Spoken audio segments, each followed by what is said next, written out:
विवाह करते हैं बच्चों का, उसमें 6 महीने पहले तो चिंता वाले घर वालों ने बेटी बहनी हो, और लड़के वाले की कभी बराबर खर्च हो रहे हैं, तो सारा पंगा पा रहे हैं हर तरह का। तो उसके लिए फिर कि तब बाद डीजे लाएंगे, हाँ, फिर बड़ी बड़ी बारात, और ये सारा काम बिगाड़ा नहीं फिल्मों ने। फिल्मों में देखा अपने कोई सिंपल वे तो ब्याह होता, बकवाद करें सारी, बड़े बड़े राजे महाराजा की तरह आगे पाछे बैंड बाजते चलो, तुरु तुरु तुरु करते चले हैं, लंबे चौड़े लैंप लैंप ला के फंड कर रहे। ये ब्याह करो बकवाद, तुम जुलूस तो पहले काट दे बालका का। तो हमने इस विवाह को बहुत सिंपल वे से करना है, कोई विशेष व्यवस्था नहीं करनी। वैसे तो बुद्धिमान व्यक्ति कोशिश तो अभी कर रहे हैं कि भाई हम तो चुन्नी पे ले आए, लड़की को चुन्नी पे लावे, पर ठीक है, वो भी तो ब्याह है, वो कौन सा ब्याह को नहीं हुआ।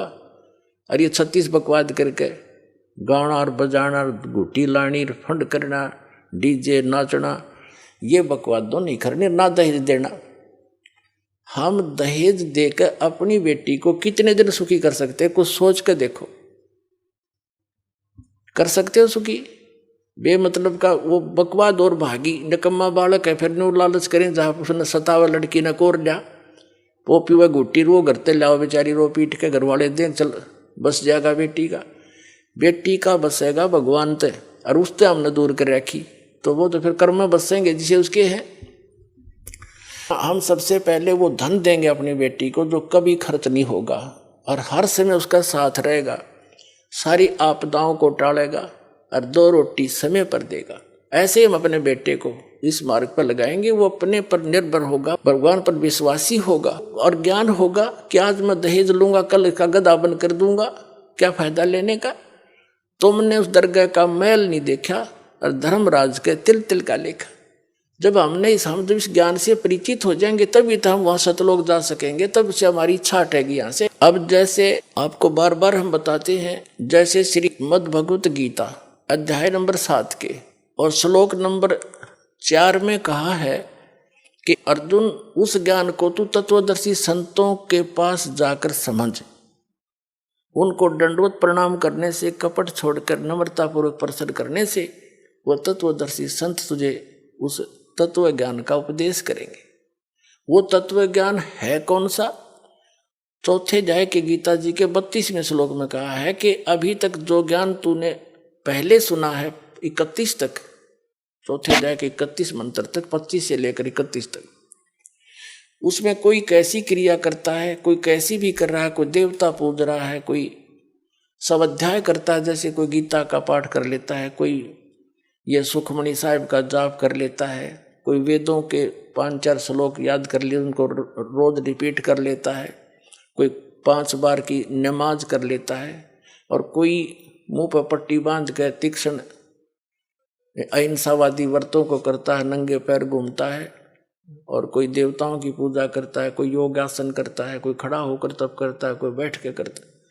ये सभी अपनी अपनी साधनाओं को मोक्षदायक मानते हैं, जानते हैं, ये सोच रहे हैं हम जो कर रहे हैं सही है। लेकिन चौथे अध्याय के 32वें श्लोक में कहा है कि इस प्रकार की यज्ञों का, धार्मिक अनुष्ठानों की साधना का ज्ञान ब्रह्मणे मुखे, यानी सच्चिदानंद घन ब्रह्म की वाणी में जो परमात्मा सतलोक से चलकर आता है, स्वयं ही उपदेश देता है, वो यथार्थ ज्ञान है, वो तत्व ज्ञान है। उसके अंदर विस्तार से कही गई है। यहाँ अनुवाद, गीता अनुवादकर्ताओं ने गलत कर रखा अनुवाद। ब्रह्मणे का अर्थ इन्होंने वेद कर दिया। ब्रह्मणे मुखे है, उसमें मूल पाठ में एक शब्द है ब्रह्मणे मुखे, उसका अर्थ कर दिया इन्होंने वेद की वाणी में। पता, वेद वाला ज्ञान तो बोल ले रहा था भगवान, यो गीता ज्ञान दाता श्री कृष्ण में प्रवेश करके, वो तो अब इसी ब्रह्मणे का अर्थ 17वें अध्याय के 23वें श्लोक में गीता जी में किया है। ब्रह्मणे माने सच्चिदानंद घन ब्रह्म, यानी वो परम अक्षर ब्रह्म। 8वें अध्याय के, हाँ फिर आगे बताएंगे, वो अन्य परमात्मा है, वो समर्थ परमात्मा है, वो ब्रह्मणे मुखे, यानी यहाँ ब्रह्मणे का अर्थ समझो सच्चिदानंद घन ब्रह्म की वाणी में, मुख माने अपने मुख कमल से उच्चारित वाणी में जो ज्ञान है, उसमें ये धार्मिक अनुष्ठानों का की जानकारी विस्तार के साथ कही गई है, वो तत्व ज्ञान है।